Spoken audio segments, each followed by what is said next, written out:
It was really nice to meet you, Emily. The panel was great. Oh, well thanks done. a million. Nice one. I suppose we'll start with, can you tell us about your process? A little bit about that. I suppose it depends on the project, really.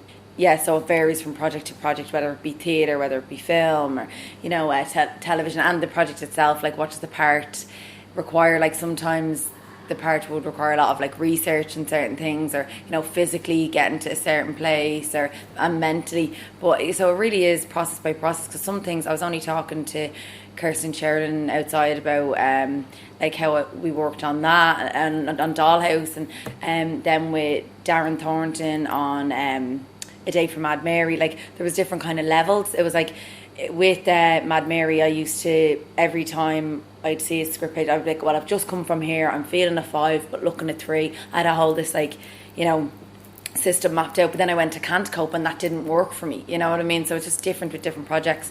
Like, sometimes it's like, you know, a big character arc on the wall and you put your points up, and then other times it's like, this character doesn't care, so don't care. You know what I mean? Don't over analyse it, because this was the way the character should be feeling, so don't think about it. So you actually embody the character in the way that you study the character as well. I think you try to, as much as possible, get into their headspace. And I was saying this when we were in Karlovy Vary. Like, sometimes it's in Czech Republic.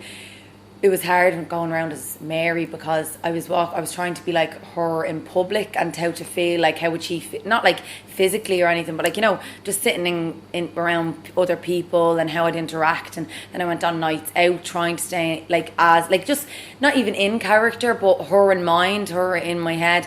And to be honest with you, like, I would have just ended up in so much trouble that I kind of had to, there was a line, I was like, okay, I think this is what she would do, but I'm not going to do that, because I'll be in trouble. I'll be arrested, or, you know what I mean, or I'll get in trouble with that person over there, or whatever. So it's different for different ones. It depends really on the character. You just kind of, they guide you.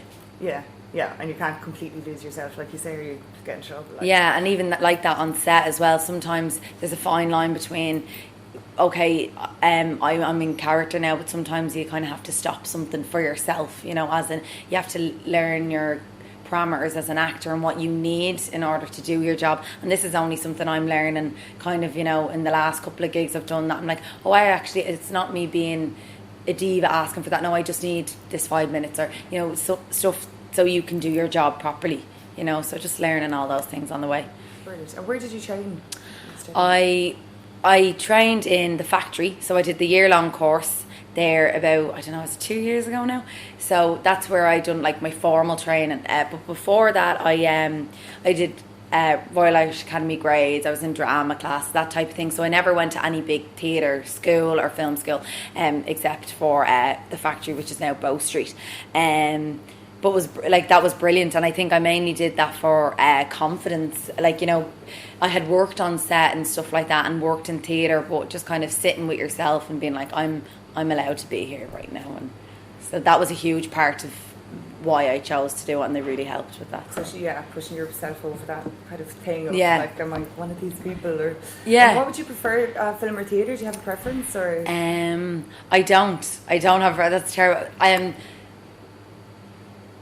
I think I'm on a film buzz at the moment. I think it varies, but I just, when I finished Can't Cope, I went straight onto a play called From Eden and Bewley's, and everyone's like, oh God, you must be knackered going straight from, like, literally the day after. And I was like, do you know what?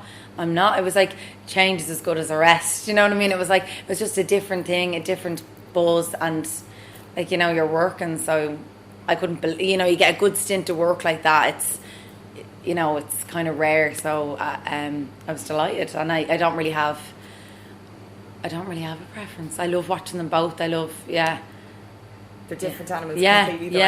They're like similar in a lot of ways, but then just little tweaks, and they're like I said, different beasts. It's the process, like. Yeah.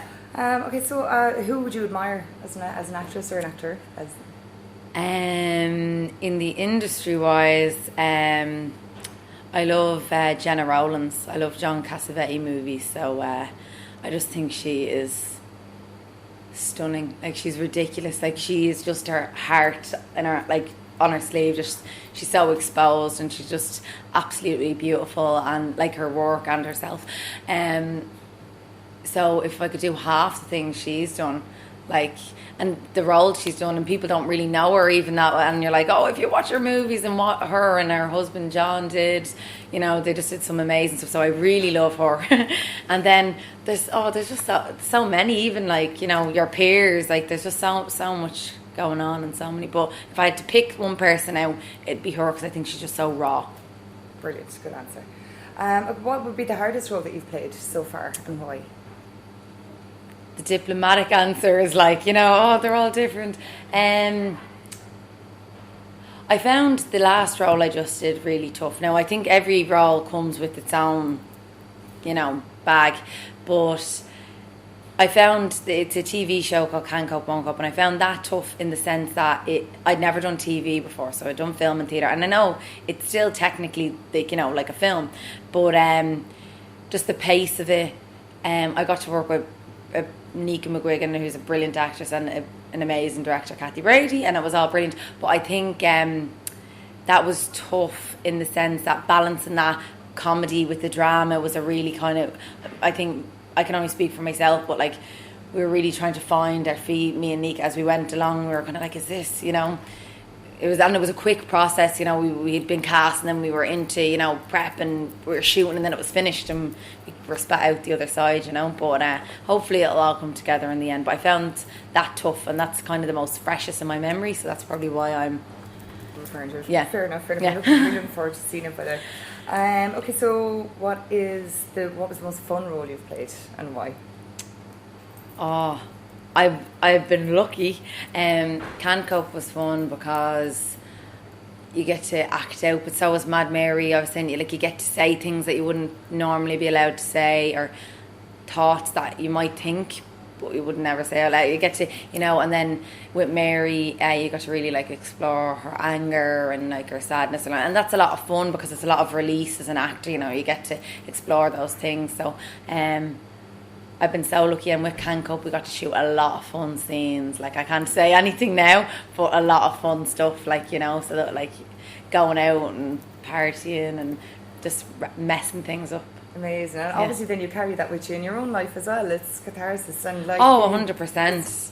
Amazing. Yeah. What would your dream role be? Oh, that's tough. I don't know. I played some... I really don't know yet. I suppose something like... I really love Woman Under the Influence, so if I could ever play a role like that, that'd be pretty cool.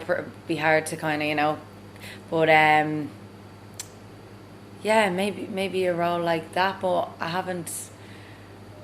It's funny, like, sometimes you put it out into the universe, and it, sometimes roles come back to you and you go, I knew I was going to do this next. And even, like, if you have a feeling on my next role, and I'm like, oh, is that the way it's going to go? So it's weird what you put out, but to be honest with you, I don't really know a dream role, because I've been so lucky with the parts that I've gotten. I've gotten to play some really, really, like, you know, diverse women. So I've, like, really 3D women, real women. So, yeah, I'd say Jenna Rowlands, that kind of, you know, Woman Under the Influence kind of thing. Okay. What advice would you give to young aspiring actors?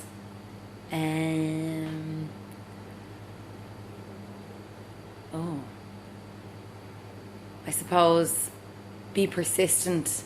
Like, you know, it's all fine saying, oh yeah, I'll do that, but do put yourself on tape. Do send it to cast and directors. Like, push yourself. And, like, because if you don't stick with it, you'll never, you know, your friends might be going this way, that way, or another way. That's fine, but if this is what you want, you have to kind of focus and have a goal and, you know, look after yourself. Because, like, that is the thing, grow a thick skin, but be able to, because you will get so many no's. So grow a thick skin and be persistent. And keep your eye on your own page. Yes. Oh, big time. That's a good one. Yeah, that's it. Yeah. Okay. If you weren't an actor, what do you think you'd be doing? What would I be doing?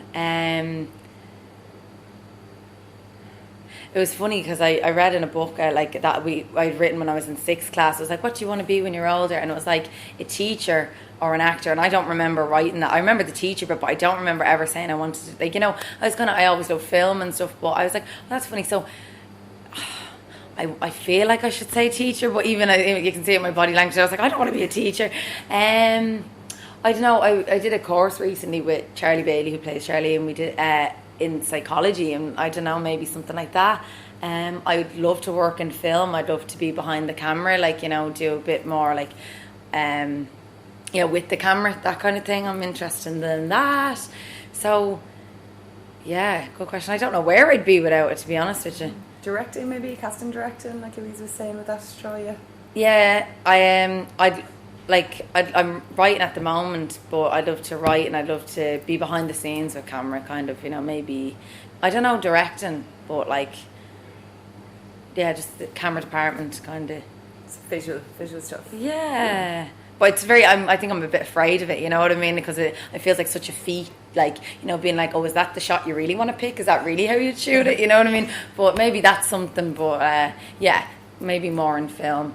And, yeah. Okay. Okay. A fun fact about you that people aren't aware of. A fun fact. Oh God, I'm very boring. I was only thinking like that with film, like you get to act out and do so many different things that in your normal life, then you're probably very boring to people. Like, do you know what I mean? Because you get to do all those mad things when you're shooting. A fun fact. One fact. I'm an astronaut. Oh, I don't know. I'm really bad, isn't it? I don't have a fun fact. What's your fun fact? It's my fun fact. I don't think I have a fun fact either. Exactly.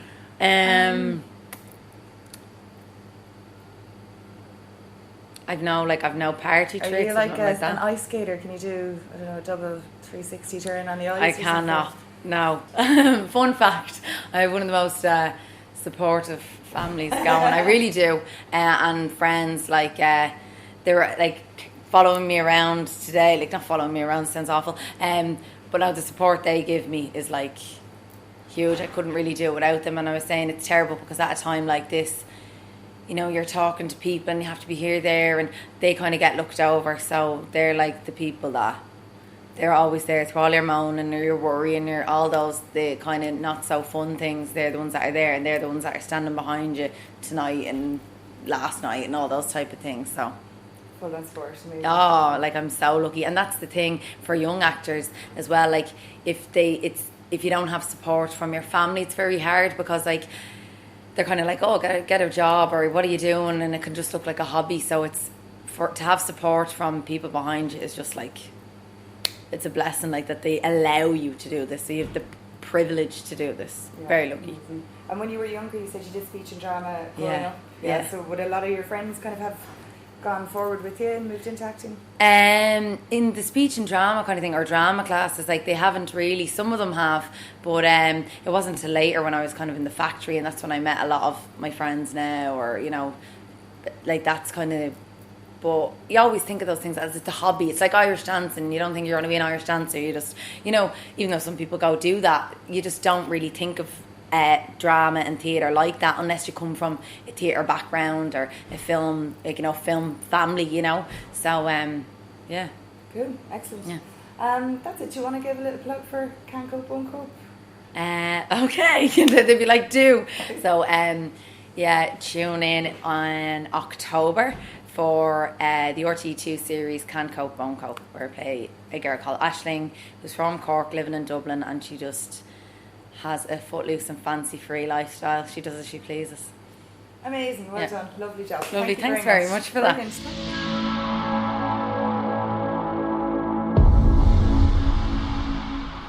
This podcast was brought to you by Film Ireland in partnership with Women in Film and Television Ireland.